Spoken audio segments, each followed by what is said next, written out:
It's good to have you back. And now we'll be kickstarting the discussion with political development as it concerns Adamawa State.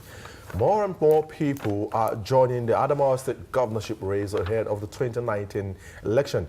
And the latest is Ambassador Jameel Zubairu, Abakar Waziri of the People's Democratic Party. He's joining us live in the studio to give us his own perspective and thoughts why there is need for him to be part of the race for the 2019 election here in Adamawa State. Very good morning, and nice to have you join us, Your Excellency, on the program today. Thank you. Good morning. To you. You're welcome.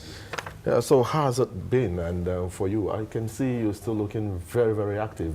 What's the secret behind your good looking? Well, I don't know if I'm good looking, but I have faith in God. Okay. That will keep you going. Yeah. And life is about taking it easy. If you take life easy, it will also treat you easy. Life depends on how you So live. easy come, easy go. There you go. All right, so let's have you, begin, this discussion by reacting to what we did through our punches on Punchline this morning. We're concerned about the refuse dump, and I believe coming to the studio, you drove through that particular place. What do you make of that kind of a development, looking at Adamawa State as a land of beauty? Well, you've just said it. Refuse dump shouldn't be where we are littering all over. Any kind of refuse should be removed, taken to incinerators, because the fact that they are there, they are also detrimental to people's health. Therefore, in my view, there should have been places where you could assemble this this refuse, remove to incinerators. After all, with this backward integration of products, we could even use it to generate energy, use it for fertilizer, use it for so many other things. In my view, environmentally, living a place like this is not only unclean, it is hazardous to the health of people. All right.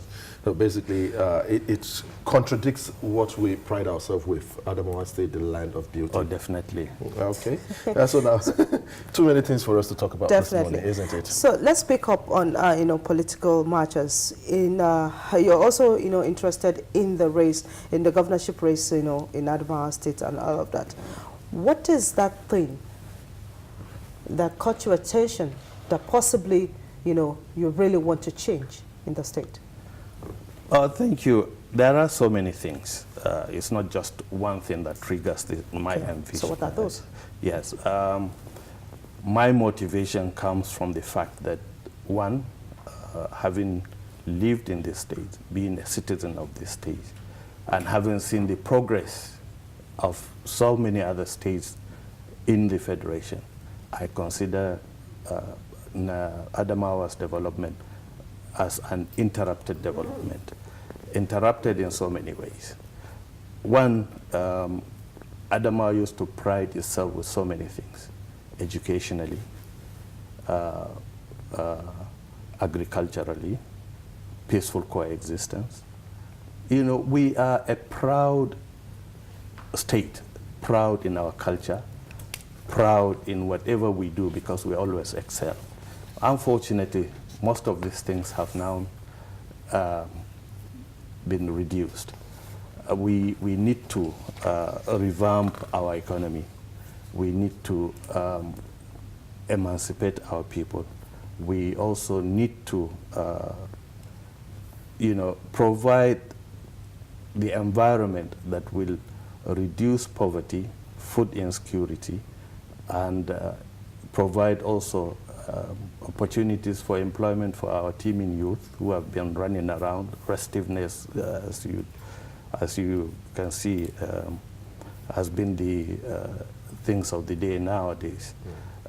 We should be able to bring up certain programs that will change all these things and bring unity, cohesiveness, so that we can follow the path of progress and develop Adamawa, make it a model amongst the federating units of this country. No, Your Excellency, people watching us and listening this morning will say, these are things that I've heard times and times again. People will come in and tell us, yes, this is what we need to do, to reposition the state amongst the Committee of States in Nigeria, and to see that we have, one, a very stable economy, two, we have a very stable people that can compete favorably with any other person across the country. But when we come to actual action, we fail to see that coming into light. But what I want to place before you and need you to react to is, how do you hope on doing this differently, that at the end of the day we'll get positive results and not just mere promises that we've been seeing in the past? Well, probably if you follow my history, I have always been a public servant, civil servant if you wish, and I have gone through the mill, learned the art of governance as a civil servant, having worked in places, high places, if I can call them that. I have been in the corridors of power in the presidency, for example, for so many years. I have seen some of the policy mistakes governments have done. I have also witnessed some of the proactive policies that they have now put in place to correct all these imbalances. Internationally, being a diplomat, I have been exposed to so many best international practices, both in terms of trade, economy, policies, or rather politics, diplomacy, and the rest of them. With all these experiences, I think I have a niche, or rather, I would have another means of doing things differently, because these experiences will obviously come to bear when I come to execute some of the work that I would do, or some of the programs that I would do when I'm elected. All right, let's talk security. One of those, this is actually one basic thing that has bedeviled the northern region over the years, and especially Adamawa State too, has suffered this. This insecurity has also led to food insecurity. This security problem has led to, a lot of people being displaced. It has led to a lot of people, out of job, and so many other issues. So, if elected, how do you intend to, contribute to the security of Adamawa State and possibly to the security of Nigeria as a whole? You have said it all. Insecurity, restiveness, thuggery is the order of the day in most parts of Nigeria, especially here in Adamawa. Why do we have all these insecurities, for example, in Adamawa? There is a breakdown of law and order. There is serious mistrust between communities, tribal conflicts, religious conflicts, for example. And this had not been the case when, during the provincial times, when we had Adamawa province, Sardauna province, and so on and so forth. There was serious trust. We were all our brothers' keepers. And that kind of cohesiveness and intercommunal relationship made it peaceful that time. But unfortunately, for sentimental reasons and other reasons best known to perpetrators of all these things, it has all changed. There's serious mistrust, and that is, if you don't trust me, I don't trust you. Whatever you do, I perceive it as if you're doing it against me. But what we need to promote is communal dialogue, interreligious dialogue, negotiations, and so on and so forth.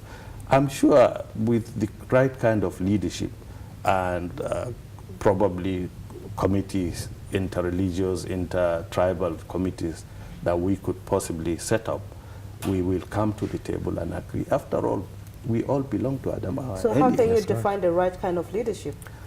The right kind of leadership is the leadership that is a listening leadership, leadership that when it decides to do things, it will be an all-inclusive decision, the leadership that is fair to everybody, the leadership that is just, an equitable leadership.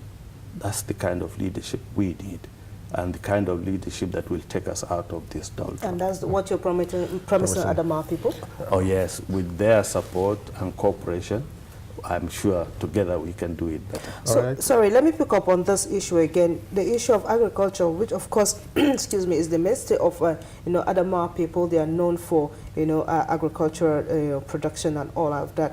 Now that the state is where it is, Adamawa State is of course not really that viable in terms of agriculture, produce and all of that. How do you also intend to, change the narrative right about now and see that, they are back on the list of, rice production or rice producing states? They are back on the list of, viable states that also, produce agriculture produce and, of course, give food to the people of the state. Well, agriculture is, even before now, the mainstay of our economy, whether when we were in Adamawa Division or Yola Division, Adamawa Province, Gongola State, and now in Adamawa State.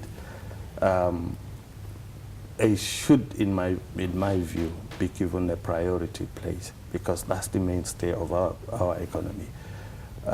Given the right environment, given the necessary impetus, given the appropriate infrastructure, and given the provision of elements, farming elements, and educating farmers into the need to not just farm for feeding yourself, but turning farming and agriculture into agribusiness, where you do not just eat, you also earn. And opening, for example, rural-urban roads where all this produce could be brought into the urban centers for farmers to earn more money. The more money you earn, the more you would be able to invest in your farm, the more educated you are in farming techniques, the better your produce. And well, once you do that, and you tend to, kind of redirect the thinking of a farmer. It's not just farming for feeding himself or selling a few produce out there. If you educate him to understand that farming can earn a lot of money for him and eventually for the state, then obviously you will be on the right track. Okay, we needed to react to this, 2 pointers when we come back from the break.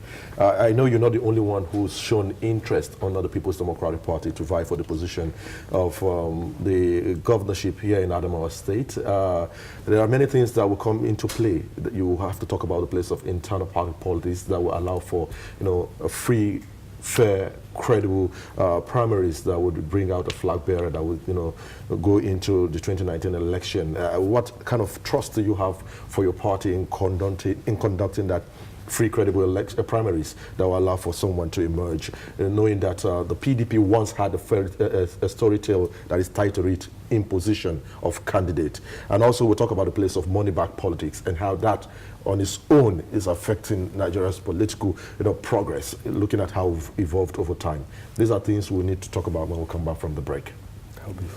All right, this is Safiya Breakfast Show. We'll take a short break and then we'll be back to continue this discussion. I hope you will stay there to find out more.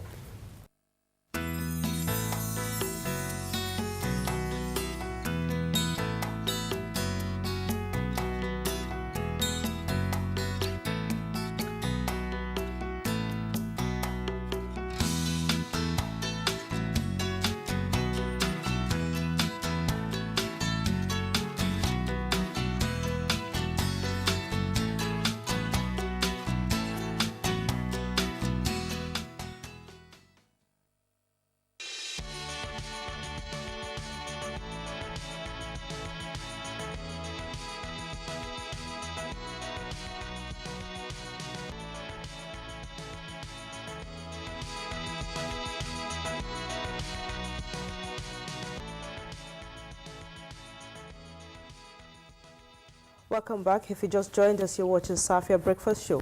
And our guest on the show this morning is Ambassador Jameel Zubairu Waziri. He is a governorship aspirant of the People's Democratic Party here in the state, and he's speaking on why he is in the governorship race. Now, before the break, Isaac was talking about internal democracy, especially within the People's Democratic Party, and you know, how you think that will play out well, you know, with all of the intrigues and, of course, interest playing out within the party itself. Thank you. They say once bitten, twice shy. I love that. We have, or rather the PDP as a party, have had their fair share of problems before the coming in of this new dispensation. And I believe they have learned their lessons, or shall I put it this way, we have learned our lesson. If you commit some mistakes and learn to understand those mistakes and the consequences of those mistakes, next time you are given the opportunity, you will definitely try to avoid committing these same mistakes. Internal democracy is the bedrock of any political party unity. A cohesive party depends mainly on unity, cohesiveness, understanding, dialogue, you know, fairness, equity, like I said, justice. If you are just to all, the resultant consequence is success, progress, and development. And I believe with the happenings that happened the last 3 years, PDP had gone back to the drawing board. They had looked at the areas they erred. They said to err is human. And I am positive that we have been able to identify all those areas that we've committed so many mistakes. And we are not just prepared, we are already making amends. We are reaching out to each and everybody. I am sure collectively, if we agree to tread the path of a united cooperation and agreements, we will get to the end of the tunnel, and the light seems to be very bright light at the end of the tunnel. It's good to express optimism like this after what the PDP has been through. But from what you've said, do you see this, you know, somersaulting into, you know, allowing for a free, fair, credible primary elections that will produce the flag bearer that would, you know, stand for the #1 position here in Adamawa State, happening without fair or favor, without interest of whatever, you know, might that might want to wield itself over the process? Do you see that happening? Without imposition? Absolutely, absolutely. Like I said, we already know the consequences of not doing the right thing. The vibes I get, the inspiration we are getting, the kind of preparedness by both the executive and other followers of the party or members of the party is indicative of the fact that this is a reformed disposition. Reformed in the sense that we are all prepared to listen to each other. We are all ready to do whatever it takes collectively to move the party forward. When you listen, you understand. When you understand, you act right. And that exactly is what PDP is doing from the time we lost that election in 2015. And I'm sure we have already set a pace that will take us to the promised land. So it's not out of place to say that the PDP is ready to stage a comeback? It has already staged a comeback. Okay. It has. Now, how would you react to this issue of money back politics that we talk about daily in Nigeria? Do you think it's something we can take out of the culture of politicking in Nigeria? Fortunately, my brother, the electorate are more educated on their rights and privileges. They have tried the first instance. They thought there were certain things or certain privileges that they were denied. They are now trying a second phase of different set of leaders, and obviously there's a saying in Hausa, "Jiki Magai," which means you feel it. When you feel it, then you know it. And people all over are feeling some of those things that will probably give them this sense of judgment. You know, the other party has come in, they have tried their best, but I think we are better off with this other one that had done it better. So with that kind of disposition, I'm sure the electorate will not, I'm sure by now most people will rather take your money and go and vote with their conscience, vote the right people. Sure? Are we really sure that the voters are well educated to know, what rights or what is right for them to do and how they should conduct themselves during elections? I am positive a lot of them are properly educated on their civic responsibilities and rights. They know the benefits of doing the right thing. They have seen this last dispensation, or rather the current dispensation. And you don't need to tell anybody the kind of hardship most people are enduring nowadays on the streets, in their homes, at schools, in all the facets of our life. So you don't need to tell them that, listen, do the right thing, follow your conscience, and the benefit that will accrue from that correct decision would be to your benefit and the benefit of the states. All right, let's come back to you once again. I did make mention earlier that you're not just the only person that has shown interest or signifies interest to run for that position under your party. What would you say is, giving you that confidence that you could emerge the flag bearer of the People's Democratic Party here in Adamawa State? What are your chances? To be fair to each and every person that came out to vie for this position, we are all eligible, we are all competent, we all share the same vision with this, the same passion. What I think would give me an edge are some of the experiences I have had, the experiences of being a strategic bureaucrat that took me to the highest level. I attained the highest level in public service. In the diplomatic field, I rose through the ranks to become an ambassador. That, I'm sure, is not a small feat. Not at all. And along the line, I must have picked so many things. That exposure and the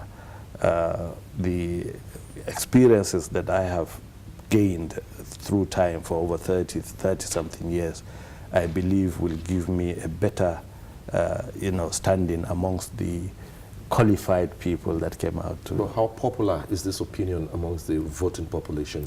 Because we need to transcend beyond just where we are seated to get down to the voting population. This is one of the process of getting the populace to know. Come out, say what you have to offer, and convince people that you are best amongst the best. Like I said, we are all good, we are all competent, but even amongst the best, there are better people. And I assume, and I am sure I will convince the electorate that I have better credentials, I am on better, more advantageous platform, having gained all the experiences that I have enumerated now. So let's assume this is a stage where you have to address Adamawa people. So you look into the camera and tell them what you have for them. My good people of Adamawa State, like I have been saying on the program, I have come with the motive of changing the trends of things and events in Adamawa. I have come to convince you people to give me the platform and the opportunity to work together with you and change those things that we see that are wrong. We together would bring back security in Adamawa. Together we will attract as much investment as we can. Together we can improve on our food security, change the thinking from just agriculture for feeding to agriculture for business. We should be able to generate enough revenue not to always rely on the federal government to give us subvention to pay our salaries and so on and so forth.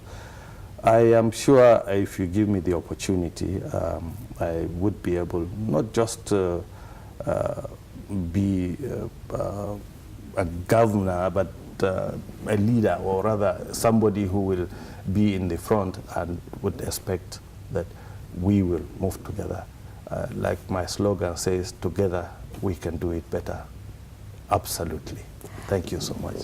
Thank you, Your Excellency, for coming on the program this morning. Strong slogan. Oh, is it? Thank you for your time on the program. Much, Thank you for harassing me. I hope It was just a chit chat. Thank you so very much. We're wishing you well in life's endeavor, and we hope to see positive results at the end of the day. Thank you so much. Thank you for having me. Thank you so much. All right, you've heard it all from Ambassador Jameel Zubairu Waziri of the People's Democratic Party. He is, of course, vying for the #1 seat in Adamawa State. So, convincing enough? Then that's your decision to take. We'll go on another break. When we come back, we'll have many more interviews for your viewing pleasure this morning. Do join us after the break.